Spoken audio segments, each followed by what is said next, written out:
Hello students and welcome back to Autocred. और हम continue कर रहे हैं साइंस 2 का एक बहुत ही इंपॉर्टेंट चैप्टर जिसका नाम है life processes in living organism part 1। चलिए स्टूडेंट्स बढ़ते हैं। आपको याद होगा तो लास्ट 2 लेक्चर्स में हमने क्या पढ़ा था। हमने लाइफ प्रोसेस के बारे में पढ़ा था। लाइफ प्रोसेस क्या होती है, अलग अलग टाइप के लाइफ प्रोसेसेस कौन से हैं। रेस्पिरेशन के बारे में हमने पहले लेक्चर में इन डेप्थ पढ़ा था। एरोबिक रेस्पिरेशन के बारे में अच्छे से पढ़ा था। फिर सेकंड लेक्चर में हमने एनारोबिक रेस्पिरेशन के बारे में पढ़ा था और देखा था energy from different food compounds. ठीक है, और यहाँ पे रेस्पिरेशन से रिलेटेड पार्ट या एनर्जी से रिलेटेड पार्ट खत्म हो गया।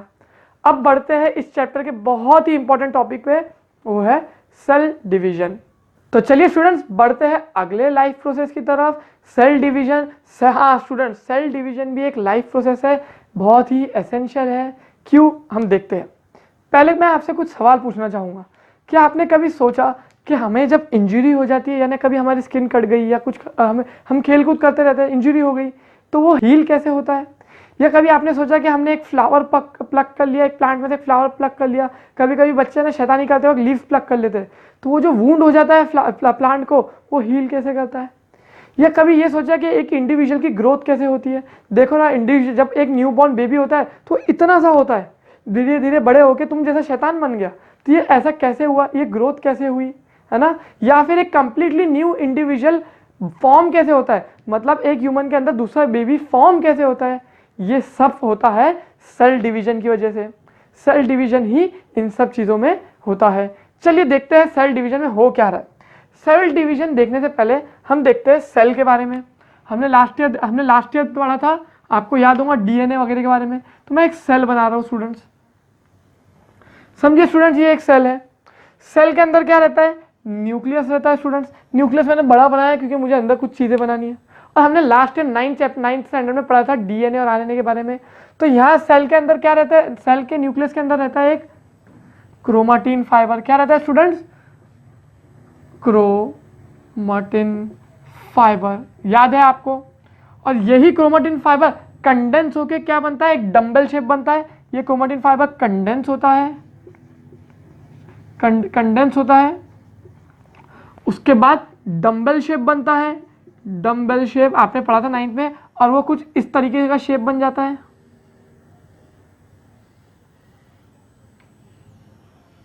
ना? और इसी को हम कहते हैं क्रोमोसोम। क्या कहते हैं? क्रोमोसोम। याद होगा आपको स्टूडेंट, ये सब हमने 9th स्टैंडर्ड में पढ़ा था, याद है? ये दो जो ऊपर वाले आर्म्स है इनको बोलते हैं सिस्टर क्रोमाटिड्स। ये दो आर्म्स को सिस्टर क्रोमाटिड्स, इनको भी सिस्टर क्रोमाटिड्स। ऊपर वाले आर्म को हम बोलते थे पी आर्म और नीचे वाले को बोलते थे क्यू आर्म। याद है आपको ये सब? और ये जो था इसको बोलते थे सेंट्रोमियर, राइट है? और ये क्रोमाटिन, ये जो क्रोमोसोम है ये कैसे बना? क्रोमाटिन फाइबर से। ये क्रोमाटिन फाइबर कंडेंस हो गया और कुछ इस तरह का इसके अंदर दिखता है ना? बेसिकली ये क्रोमाटिन फाइबर के अंदर क्या रहता है? डीएनए रहता है, जो हमने 9th स्टैंडर्ड में पढ़ा है ना स्टूडेंट। आपको याद होगा डीएनए क्या है? डीएनए कैसा स्ट्रक्चर था? डबल हेलिक्स स्ट्रक्चर था। किसने बताया? वॉटसन एंड क्रीक ने बताया। तो ये कुछ था सेल के बारे में। अगर ह्यूमंस की बात करें तो ह्यूमंस के अंदर कितने क्रोमोसोम होते हैं?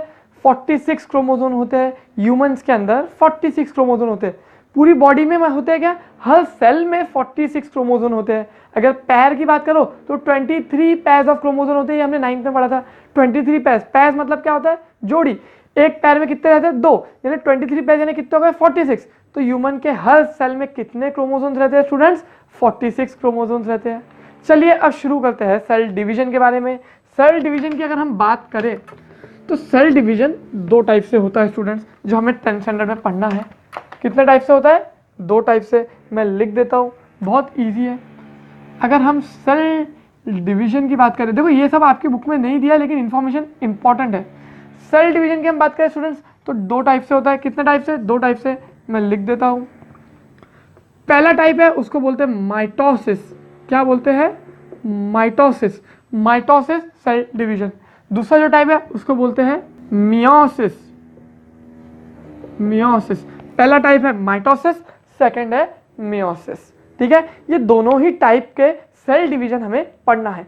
सब पहले तो देखते हैं सेल डिवीजन होता क्या है। देखो मैंने आपको बताया कि हमें कभी स्किन वगैरह कट जाती है तो वो क्या होता है? उस पर एक नई स्किन का टिश्यू आ जाता है। वो नई स्किन कहाँ से आई? तुमने बाहर से खरीद के लगाई क्या? नहीं ना, वो नई स्किन कैसे आई? सेल डिवीजन की वजह से आई। यानी हमारे आसपास के जो सेल्स थे वो डिवाइड होना स्टार्ट हुए, उसकी वजह से आजू बाजू स्किन एक कवर हो गई, जो इंजरी थी वो कवर हो गई। सेम इंडिविजुअल की जब ग्रोथ होती है, बच्चे इतने से रहते हैं, तुम बड़े हो गए, धीरे धीरे इतने बड़े हो गए, तो ये क्या हुआ, आपकी बॉडी के जो सेल्स थे वो डिवाइड होके बढ़ते गए बढ़ते गए बढ़ते गए और आपके अंदर ग्रोथ एंड डेवलपमेंट होता गया। तो ये सब होता है सेल डिवीजन की वजह से। अगर मैं कहूँ न्यू बॉर्न बेबी मतलब लाइफ फॉर्म जो बनती है तो वो भी सेल डिवीजन की वजह से ही बनती है। चलिए देखते हैं सेल डिवीजन क्या हो गया और क्यों काम आता है, वो तो पता है हमको। चलो अब देखते हैं उनके टाइप पे। अगर हम माइटोसिस की बात करें तो ये कौन से सेल्स में होता है, मैं लिख देता हूं। माइटोसिस होता है सोमैटिक सेल्स में, सोमैटिक सेल्स में। सर ये सोमैटिक सेल्स है क्या, बताता हूं। और मियोसिस होता है जर्म सेल्स में। कहां से, कौन से सेल्स में, जर्म सेल्स से। सर ये जर्म सेल्स क्या मतलब जर्म्स रहते क्या उसके अंदर, वो वाला जर्म सेल नहीं है ये दोनों का मीनिंग मैं बताता हूं, सब्र रखो। सोमैटिक सेल्स मतलब हमारे बॉडी में जो सारे सेल्स है, हमारी बॉडी में जितने सेल्स है वो सारे कौन से, सोमैटिक सेल्स। सारे सेल्स कौन से, सोमैटिक सेल्स है। हमारे पूरे बॉडी में जो सेल्स है वो सारे मोस्ट ऑफ द सेल्स जो हमारे बॉडी में है वो है सोमैटिक सेल्स। यानी हमारी बॉडी मोस्टली हम कैसे बनी है, सोमैटिक सेल्स है। तो ये सर जर्म सेल क्या हो गए। जर्म सेल्स की बात करें तो germ cells are those cells which are capable of production of gametes. Gametes मतलब क्या, गैमेट्स दो टाइप के होते हैं, मेल में अलग होता है, फीमेल में अलग होता है, हम आगे देखेंगे, ठीक है। तो सोमैटिक सेल्स क्या, देखो सोमैटिक सेल्स का काम क्या होता है। सोमैटिक सेल्स का काम मैं लिख देता हूं। सोमैटिक सेल का काम होता है development and growth. Somatic cells क्या करते हैं, उनका एक ही काम है जिंदगी में, डेवलपमेंट करते रहना, ग्रोथ करते रहना, अपनी बॉडी में कंटिन्यूस ग्रोथ होते रहना, डेवलपमेंट होते रहना। जो सेल्स डेड हो जाते हैं उनको रिप्लेस करते रहना। ये काम किसका है, सोमैटिक सेल्स का, development and growth. Germ cells का काम क्या है वो भी लिख देता हूं। जर्म सेल्स का काम है प्रोडक्शन ऑफ गैमेट्स। गैमेट्स क्या होते हैं, गैमेट्स होते हैं रिप्रोडक्टिव सेल। गैमेट्स क्या होते हैं, रिप्रोडक्टिव सेल, ऐसे सेल जो रिप्रोडक्शन में हेल्प करते हैं। तो गैमेट्स दो टाइप के हुए, मेल में अलग, फीमेल में अलग, वो भी लिख के देते हैं। फीमेल में अलग, मेल में अलग। मेल गैमेट्स भी होते हैं और फीमेल गैमेट्स भी होते हैं। मेल गैमेट्स को क्या बोलते हैं हम, मेल गैमेट्स को हम बोलते हैं स्पर्म। मेल्स में होते हैं रिप्रोडक्टिव सेल जिनका नाम होता है स्पर्म, और फीमेल गैमेट्स में होते हैं ओवम। ये कहाँ होते हैं सर, आपने कहा पूरी बॉडी तो सोमैटिक सेल से बनी है, मैंने कहा most of the body somatic cell से बनी है। तो ये सेल्स जो आप बोल रहे हो male gametes and female gametes, यानी मेल गैमेट्स यानी स्पर्म, फीमेल गैमेट्स यानी ओवम। स्पेलिंग लिख के दूं, लिख के देता हूँ। स्पर्म की स्पेलिंग लिख देता हूँ SPERM, ओवम OVUM। सर ये कहाँ होते हैं, आपने तो कहा कि पूरी बॉडी सोमैटिक सेल से बनी है, ये भी बॉडी में होते हैं। ये होते हैं रिस्पेक्टिव रिप्रोडक्टिव ऑर्गन्स में। मतलब ऑब्वियसली मेल गैमेट मेल के रिप्रोडक्टिव ऑर्गन में होगा और female gamete female reproductive organ में होगा। ऑब्वियसली मेल रिप्रोडक्टिव ऑर्गन मतलब क्या, ये जो स्पर्म्स होते हैं, मेल गैमेट्स होते हैं, ये होते हैं मेल रिप्रोडक्टिव ऑर्गन यानी टेस्टिस में। और जो ओवम होते हैं यानी फीमेल गैमेट्स होते हैं जो, वो होते हैं फीमेल रिप्रोडक्टिव ऑर्गन में यानी ओवरीज में। ठीक है, बढ़ते हैं आगे। तो ये सेल्स का काम क्या है, जर्म सेल्स। इन ऐसे सेल्स जो which are capable of reproduction are called germ cells. ये वो वाले जर्म्स नहीं है जिसको हम डेटॉल से धोते हैं, वो वाले जर्म्स नहीं है। जर्म्स को धोते नहीं, जर्म्स को साफ करते हैं, ये वो वाले जर्म्स नहीं है। जर्म सेल्स मतलब केपेबल ऑफ रिप्रोडक्शन, ऐसे cells which are capable of reproduction. ठीक है, मेल में होता है स्पर्म, फीमेल में होता है ओवम। मेल गैमेट्स कहाँ होते हैं, टेस्टिस में। फीमेल गैमेट्स कहाँ होते हैं, ओवरीज में। ठीक है, बढ़ते हैं आगे। सोमैटिक सेल्स का हमने काम देख लिया, development and growth. And germ cell का हमने काम देख लिया, प्रोडक्शन ऑफ गैमेट्स। अलग अलग टाइप के गैमेट्स बनते हैं, male gamete and female gamete. चलिए देखते हैं आगे क्या होता है। तो आगे अगर हम माइटोसिस की बात करें तो माइटोसिस क्या हो रहा है, सेल डिवाइड हो रहा है। देखो तो इसमें क्या होता है, जब सेल डिवाइड होता है ना, इसमें एक number of chromosome does not change, number of chromosome remains same. मतलब अगर एक सेल डिवाइड हुआ, सेल के अंदर समझो ह्यूमन सेल की अगर हम बात करें तो उसके अंदर 46 क्रोमोसोम रहते हैं। तो अगर सेल डिवाइड हुआ तो एक सेल से दो सेल बने, एक सेल था उससे दो सेल बने। कैसे होते हैं हम आगे देखेंगे। एक सेल से 2 सेल बने तो दोनों सेल में 46 एंड 46 क्रोमोसोम्स रहेंगे। Number of chromosomes remain same, number of chromosomes बदलते नहीं है। लेकिन अगर हम मियोसिस की बात करें स्टूडेंट्स, तो यहाँ पे थोड़ा अलग है। यहाँ पे number of chromosome becomes half. Number of chromosomes क्या हो जाता है? हाफ हो जाते हैं। मतलब स्टूडेंट क्या कि एक सेल से जब 2 सेल बन रहे, सेल डिवाइड हो रहे हैं, तो उनके नंबर ऑफ क्रोमोसोम्स हाफ हो जाते हैं। ऐसा क्यों, हम देखते हैं। तो मियोसिस में हमें पता चल गया number of chromosomes becomes half. तो समझो एक सेल था मियोसिस की, अगर हम बात करें यहाँ पे कहीं एक सेल था, उसका मियोसिस हुआ, सेल डिवीजन हुआ, समझो मेल सेल बना, मेल रिप्रोडक्टिव सेल बना, तो उसके अंदर पहले ह्यूमन की बात करें तो 46 क्रोमोसोम्स थे, है ना। लेकिन जब मियोसिस हुआ और मेल सेल बना तो उसके अंदर कितने क्रोमोसोम आ गए? 23, हाफ हो गए ना। तो ऐसा क्यों सर, ये 23 क्यों हो गए, मैं बताता हूँ। तो मेल जो जर्म सेल है उसके अंदर 23 रहेंगे, यानी मेल गैमेट पर 23 रहेंगे। तो ये मेल गैमेट जब फीमेल गैमेट के साथ यूनियन होगा तो इसके 23 और फीमेल के 23 दोनों के मिला के 46 बनेंगे। इसलिए ये हाफ हो जाते हैं कि इवेंचुअली जब मेल एंड फीमेल गैमेट का यूनियन हो तो वापस जो न्यूबॉर्न है उसके अंदर 46 ही रहे।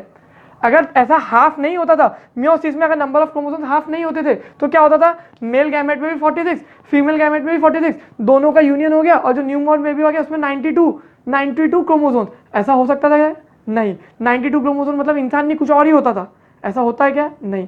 तो इसलिए क्या होता है मियोसिस में, जब मियोसिस होता है तो जो आगे जो डॉटर सेल्स बनते हैं, देखो जो पहला सेल रहता है ना डिवाइड होने से पहले उसको बोलते हैं पेरेंट सेल, और वो जब सेल डिवाइड होता है 2 अलग अलग सेल बनते हैं ना उसको बोलते हैं डॉटर सेल्स। तो पेरेंट सेल में 46 थे लेकिन डॉटर सेल्स में कैसे आए? 23 आए।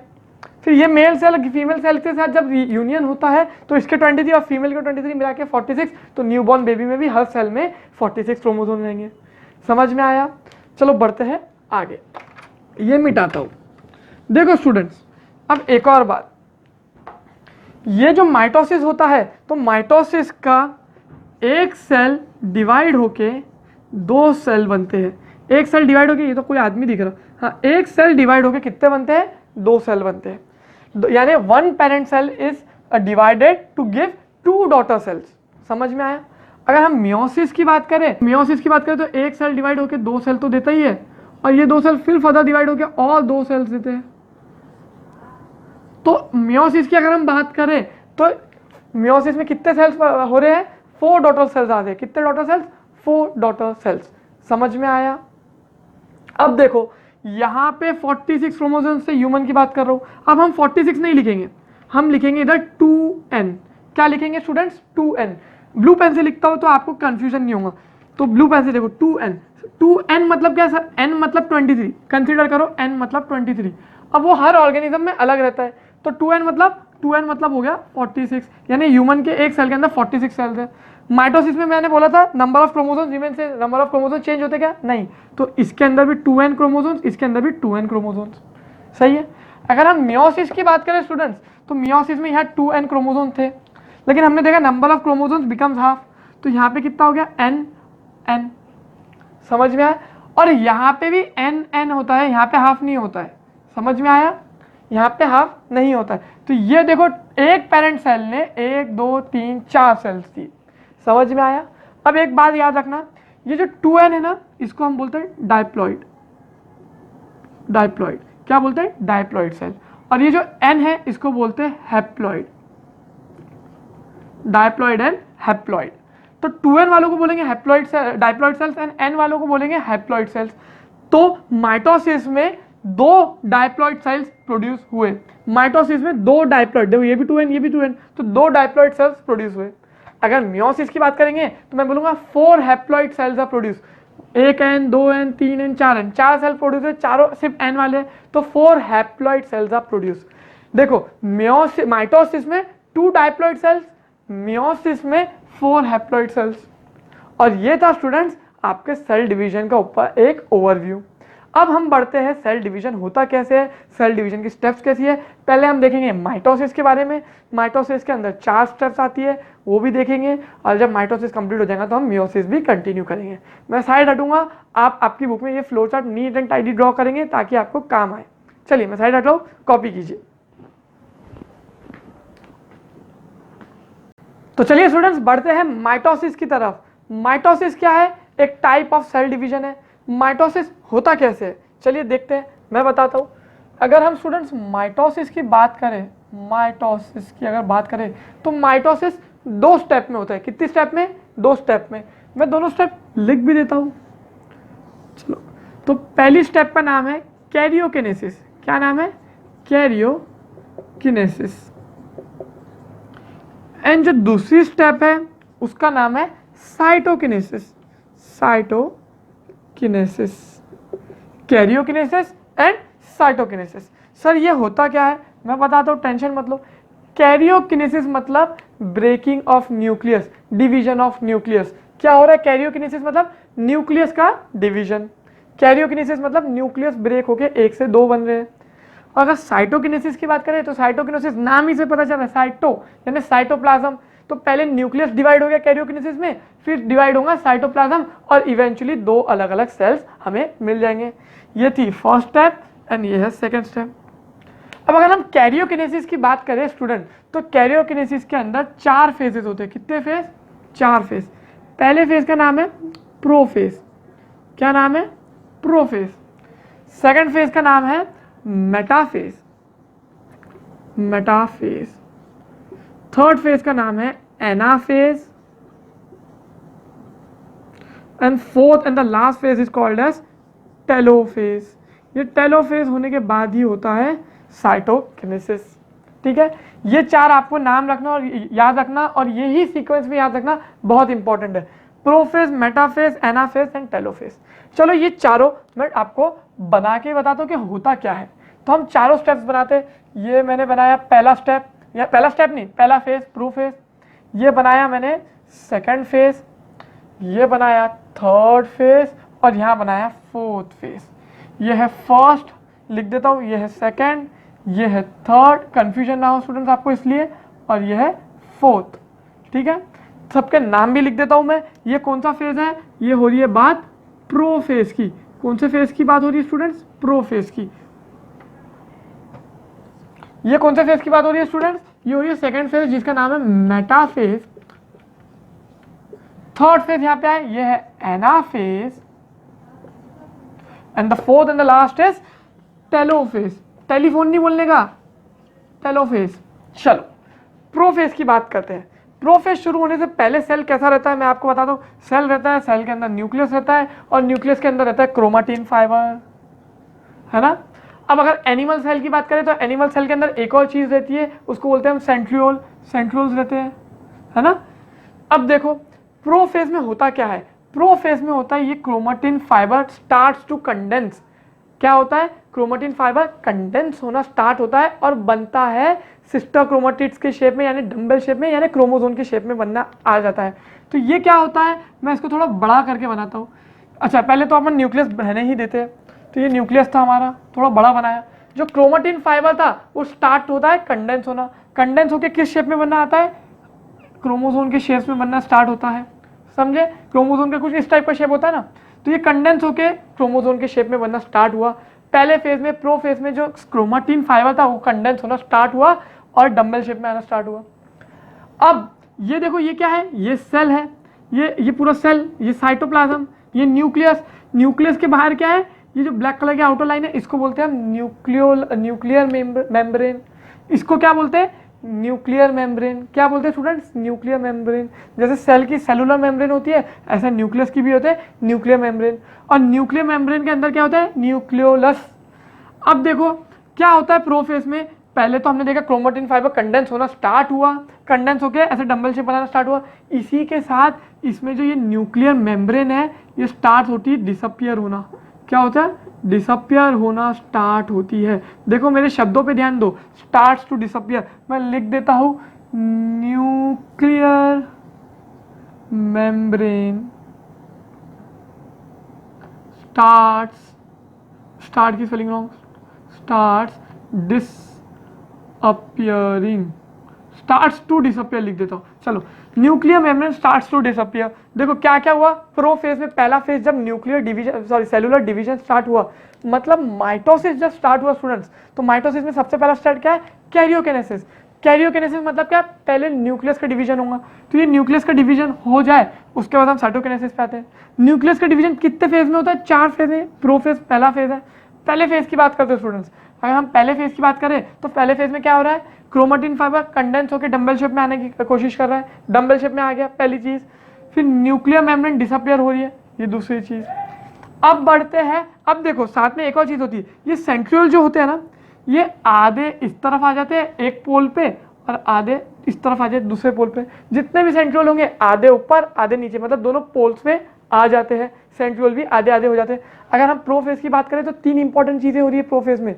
पहली चीज क्या, chromatin fibre starts to condense. दूसरी चीज कि nuclear membrane starts to disappear. तीसरी चीज centriole comes at pole, centriole pole पे आने की कोशिश करता है। ये 3 चीजें हो रही है, ये 3 चीजें याद रखना, प्रोफेज में 3 चीजें हो रही है।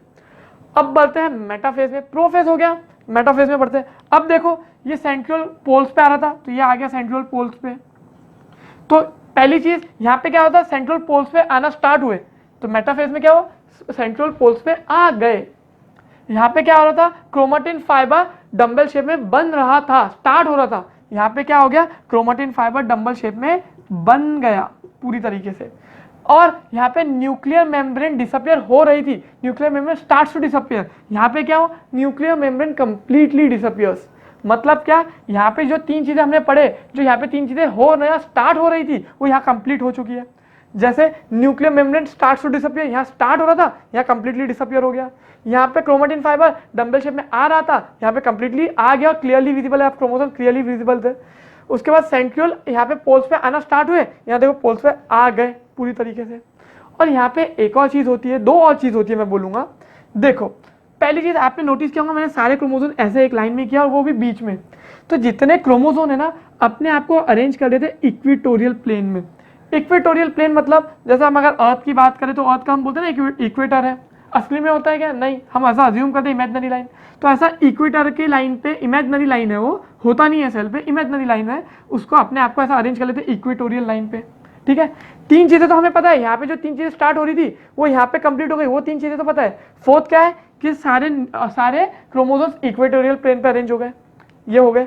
फिफ्थ क्या है, फिफ्थ बताता हूं मैं, यहाँ पे एक स्पेशल टाइप का प्रोटीन फाइबर बनना स्टार्ट होता है जो सेंट्रियोल से क्रोमोसोम्स को कनेक्ट करता है। इसको बोलते हैं स्पिंडल फाइबर। क्या बोलते हैं, स्पिंडल फाइबर, स्पिंडल फाइबर। यहाँ पे स्पिंडल फाइबर बनता है। तो मेटाफेज की अगर बात करें स्टूडेंट्स, तो 5 चीजें हो रही है मेटाफेज में। क्या क्या, पहले तो न्यूक्लियर मेम्ब्रेन कंप्लीटली डिसअपियर्स, फिर क्रोमोसोम्स आर क्लियरली विजिबल। यहाँ पे क्या हो रहा था, यहाँ पे कंडेंस होना स्टार्ट हो रहा था, यहाँ पे कंडेंस होकर क्लियरली विजिबल आ गया, दूसरी चीज हुई। तीसरी चीज स्टूडेंट्स, सेंट्रियोल पोल्स पे कंप्लीट पूरी तरीके से आ गए। फोर्थ चीज मैं बोलूंगा, सारे क्रोमोसोम्स ने अपने आप को इक्वेटोरियल प्लेन पे अरेंज किया। फिफ्थ चीज, स्पिंडल फाइबर फॉर्म हुआ और स्पिंडल फाइबर सेंट्रियोल से क्रोमोसोम्स को कनेक्ट करता है। समझ में आए, ये 5 चीजें हो रही है मेटाफेज में। बढ़ते हैं अब आगे एनाफेज में। अब क्या होता है स्टूडेंट्स, ये जो स्पिंडल फाइबर बने ना, ये क्या करते हैं, क्रोमोसोम को हाफ में ब्रेक कर देते हैं। क्या करते हैं, हाफ में ब्रेक कर देते हैं। ये देखो, ये है सेंट्रियोल एक तरफ, ये है सेंट्रियोल दूसरी तरफ।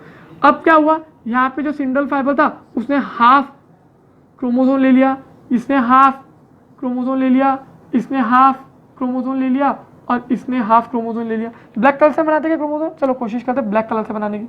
ये half chromosome half chromosome half chromosome, ऐसा बनाना शेप के दिखते हैं। क्या किया उन्होंने, सिस्टर, ऐसा क्रोमोसोम को ब्रेक किया, सिस्टर क्रोमेटिड्स एक एक तरफ चले गए, एक सिस्टर क्रोमेटिड इधर, एक सिस्टर क्रोमेटिड इधर। तो एनाफेज में क्या हो रहा है स्टूडेंट्स, एनाफेज में जो क्रोमोसोम था वो सेंट्रोमियर से स्प्लिट हो रहा है। यहाँ हमें पता है ना, क्रोमोसोम के बीच को हम बोलते हैं सेंट्रोमियर, जो सबसे कॉन्स्ट्रिक्टेड पार्ट रहता है उसको बोलते हैं सेंट्रोमियर। तो क्रोमोसोम एनाफेज में क्या हो रहा है, सेंट्रोमियर से क्रोमोसोम स्प्लिट हो रहा है और एक सिस्टर क्रोमेटिड इधर और एक सिस्टर क्रोमेटिड इधर। समझ में आया, सिर्फ यही हो रहा है, इतना ही याद रखें, इनफ है। क्या हो रहा है एनाफेज में, सेंट्रोमियर से क्रोमोसोम स्प्लिट हो रहा है, आधा क्रोमोसोम इधर आधा क्रोमोसोम इधर। समझ में आया, ये था एनाफेज। बढ़ते हैं टेलोफेज में। अब टेलोफेज में क्या होता है स्टूडेंट्स, टेलोफेज में इवेंचुअली दो अलग न्यूक्लियस बन जाते हैं। अब मैं आपको बताता हूँ क्या। देखो यहाँ पे सेंट्रियोल भी यहाँ पे कहीं है और यहाँ पे भी सेंट्रियोल। देखो टेलोफेज याद कैसे रखेंगे, पहला फेज क्या था, प्रोफेज, और आखिरी फेज क्या है, टेलोफेज। इसका ही उल्टा याद रखना है। देखो यहाँ पे क्या हुआ था कि जो क्रोमोसोम्स थे वो क्रोमेटिन फाइबर जो था वो कंडेंस होकर क्रोमोसोम की शेप में आना स्टार्ट हो रहे थे। तो यहाँ पे कंडेंसेशन हो रहा था, तो यहाँ पे डीकंडेंसेशन होगा। मतलब ये जो क्रोमोसोम्स थे, ये जो क्रोमोसोम्स आए इस तरफ, वो डीकंडेंस होकर वापस क्रोमेटिन फाइबर की शेप में आ गए। देखो पहले फेज में क्रोमेटिन फाइबर से डंबल शेप आ रहे थे, यहाँ पे डंबल शेप से वापस क्रोमेटिन फाइबर बन गए। फिर पहले स्टेप में क्या हुआ, पहले फेज में क्या, nuclear membrane starts to disappear. तो यहाँ पे nuclear membrane starts to appear, यहाँ पे न्यूक्लियर मेम्ब्रेन अपीयर होना स्टार्ट हो गई। कितने, दो अलग अलग, क्योंकि आधे इधर थे आधे इधर थे, तो दो अलग अलग न्यूक्लियर मेम्ब्रेन आई। समझे। अब सेंट्रियोल तो यहीं थे, सेंट्रियोल अपने अपने अलग अलग।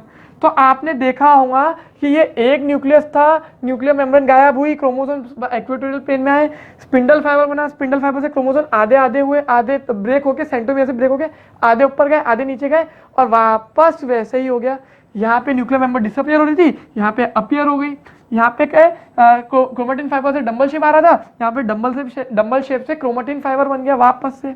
और यहाँ देखोगे तो आप टेलोफेज में दो अलग अलग न्यूक्लियस हो गए। एक न्यूक्लियस से यहाँ से होके दो न्यूक्लियस हुए, तो ब्रेकिंग ऑफ न्यूक्लियस हो ना, डिवीजन ऑफ न्यूक्लियस हुआ। इसी को बोलते हैं स्टूडेंट्स कैरियोकिनेसिस। ये चारों स्टेप्स को मिला के बोलते हैं कैरियोकिनेसिस, यानी डिवीजन ऑफ न्यूक्लियस। अब इतना स्टूडेंट्स इसका स्क्रीनशॉट लो, मैं आगे पढ़ाता हूँ, स्क्रीनशॉट लो। तो स्टूडेंट्स हमने देखे माइटोसिस के चार फेजेस, कैरियोकिनेसिस के अंदर के चार फेजेस देखे हमने, prophase, metaphase, anaphase and telophase. Telophase में हमने बताया क्या हुआ कि न्यूक्लियस दो न्यूक्लियस बन गए। एक न्यूक्लियस था पहले, वो डिवाइड होके दो न्यूक्लियस बन गए। तो ये पेरेंट न्यूक्लियस था, ये दो डॉटर न्यूक्लियस बन गए। ये न्यूक्लियस की मेम्ब्रेन थी, यहाँ डिसअपियर होना स्टार्ट हुई, यहाँ कंप्लीटली डिसअपियर हो गई। ये तो अपना ही प्रोसेस चल रहा है, और इसके बाद यहाँ रीअपियर हो गई। तो एक बात और है स्टूडेंट, ये जब डिसअपियर हो रही थी, तो ये डिसअपियर होने से पहले इसके अंदर क्या था, न्यूक्लियोलस था। हमने 8th स्टैंडर्ड में पढ़ा था न्यूक्लियस के अंदर क्या रहता है, न्यूक्लियोलस। जैसे सेल के अंदर क्या रहता है, साइटोप्लाज्म, तो न्यूक्लियस के अंदर क्या रहता है, न्यूक्लियोलस। तो ये न्यूक्लियोलस भी यहाँ पे रीअपियर हो गया, दोनों में इसका अपना न्यूक्लियोलस, इसका अपना न्यूक्लियोलस। समझ में आया। आप इतना जितना मैंने पढ़ाया कैरियोकिनेसिस का उतना रीड करेंगे। चलिए बढ़ते हैं साइटोकिनेसिस पे। अब देखो न्यूक्लियस तो डिवाइड हो गया, लेकिन दो अलग अलग सेल बने गए। देखो यहाँ दो, एक ही सेल के अंदर दो न्यूक्लियस आ गए। दो सेल तो एक ही है, न्यूक्लियस दो है, लेकिन सेल एक ही है स्टूडेंट। अब बढ़ते हैं आगे, वो है साइटोकिनेसिस पे। मैंने बताया स्टूडेंट साइटोकिनेसिस क्या है, डिवीजन ऑफ साइटोप्लाज्म। तो ये जो हमें ये देखो ये टेलोफेज बना रहा हूँ स्टूडेंट। टेलोफेज में ये सेल बनाया हमने टेलोफेज का, और टेलोफेज से क्या होगा, टेलोफेज में हमने देखा दो न्यूक्लियस थे, ये एक न्यूक्लियस ये दूसरा न्यूक्लियस। टेलोफेज के बाद क्या आता है स्टूडेंट्स, साइटोकिनेसिस यानी डिवीजन ऑफ साइटोप्लाज्म। तो क्या होता है ना स्टूडेंट्स कि ये दो न्यूक्लियस और यहाँ पे डिवाइड होना स्टार्ट होता है। ये सेल कुछ इस तरीके से डिवाइड होना स्टार्ट होता है।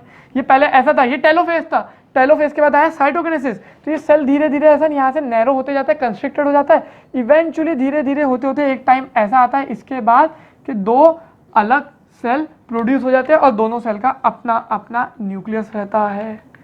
दो सेल प्रोड्यूस हुई, ये देखो यहाँ क्या हो रहा है, साइटोप्लाज्म ब्रेक हो रहा है, तो इसलिए उसको कहते हैं साइटोकिनेसिस। और यही पूरा होता है माइटोसिस। कितना इजी है स्टूडेंट्स, बहुत इजी है। और यहाँ आपका कंप्लीट हुआ सेल डिवीजन का पहला टाइप, वो है माइटोसिस। आपका काम क्या रहेगा स्टूडेंट्स, जो सेल डिवीजन का पार्ट है माइटोसिस तक, उतना आप आपकी बुक में रीड करोगे। अगर आपने रीड नहीं किया तो ये पढ़ाने का कोई फ़ायदा नहीं, रीड करना ज़रूरी है। कोई डिफिकल्टी रहेंगी तो आप मुझे कमेंट सेक्शन में पूछ सकते हैं, या जो स्टूडेंट्स लाइव सेशन में वो मुझे लाइव सेशन में डाउट पूछ सकते हैं। तो स्टूडेंट्स आज के लिए बस इतना ही। Take care and good bye.